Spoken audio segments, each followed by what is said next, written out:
So you can see the first note is a C in the third space of the treble clef. I'm assuming you can read music. If you can't, I've got some sheets on my website that you can download that will help you with that. So our first note is C. Now it's finger number 1 and it's button number 6. So everything in the tune is on this right hand side. So it's button 6, this one here.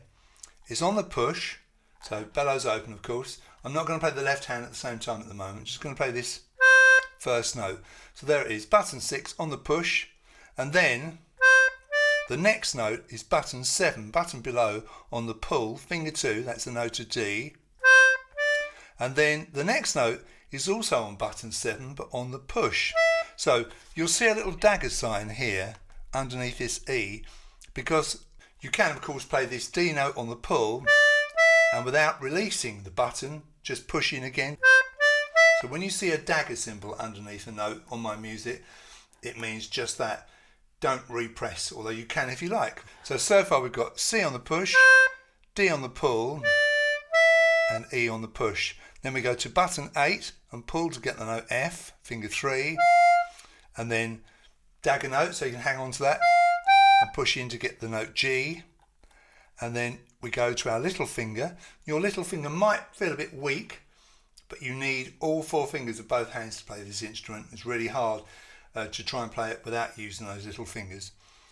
So this is button 9, so not the end button, but one but end.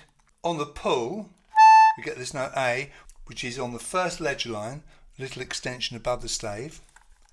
Like I say, on the pull, and then we come back up to button number 8 to push for the note G, and then we come up again, button above that, button 7, push to get the note E. So in notes we've got C, D, E, F, G, A, G, E. In pushes and pulls we've got push, pull, push, pull, push, pull, push, push. And you've got a couple of dagger notes, as I call them, where you can just press the button in and hold on to it and just reverse the bellows to get the next note. Let's do that again for you.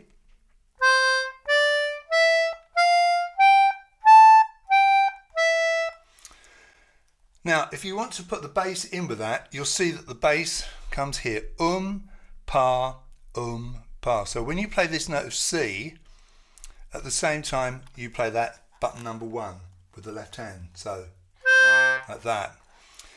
When you play this note of D, which is a pull, make sure you've lifted your finger off that bass button, otherwise you'll have this.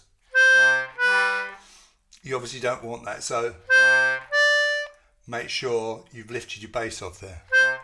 See? And then when you play this third note in the tune, the E, that's where the pa comes. So the E, remember, is here on the push on button number 7. And so as you play that, you do your pa. Remember C major? That's what we've got so far. Notice lift off as you play that second note in the right hand. And then likewise, as you do this pull note F, make sure you've lifted the bass off, otherwise you'll have an unwanted sound on the left hand side. So, and that's all very staccato, all very short. Now, when you play this note G, which is button 8 on the push, that's your again, so that's your button number 1 on the left hand side. And then as you come to finger 4 for this pull, this A note, again, no bass, lift off. Okay, so basically it's when you do all the pulls, any pull notes on the right hand side, make sure there are no basses sounding. And then as you come back to the G on the push, you've got another pa, and then you've got your final note of E on the right hand side. So I'm going to put that together for you. I'm going to show you the right hand and then the left hand.